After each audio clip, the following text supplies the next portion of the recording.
ہمیں یہ بات پہلے سمجھ میں نہیں آتی تھی. ہمارے ایک دوست ہیں حافظ بلال صاحب گجرانوالہ کے،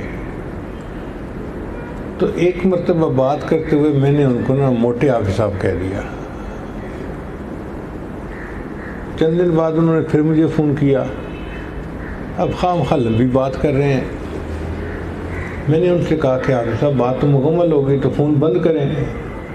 وہ پھر کوئی بات شروع کر دیں، پھر کوئی بات شروع کر دیں. ٹائم کے بارے میں ہمیشہ بہت ہی زیادہ فکر مند رہتا ہوں کہ بھئی کال کیوں آدھا منٹ سے 1 منٹ ہو گئی ہے، 1 منٹ سے 2 منٹ ہو گئی. تو میں نے 2-3 منٹ کے بعد ان کو کہا حافظ صاحب آج آپ نے بہت لمبی بات کر دی ہے، بس کریں، فون بند کر دیں. تو مجھے کہتے ہیں کہ حضرت آپ مجھے وہ لفظ کہیں نا جو میں سننا چاہتا ہوں. میں نے کہا کون سا لفظ؟ جو پچھلی دفعہ آپ نے مجھے کہا تھا.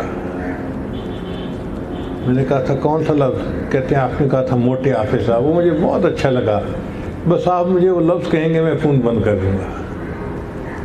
تو اس دن مجھے اندازہ ہوا کہ محبت واقعی بندے کو ایک ایسی کیفیت میں لے کے آتی ہے کہ اس کو اس قسم کا لفظ ہی کہا ہوا اچھا لگتا ہے. تو جیسے بلال صاحب کو موٹے حافظ صاحب کا لفظ اچھا لگا، حضرت ابو ہریرہ عنہ کو ابو ہریرہ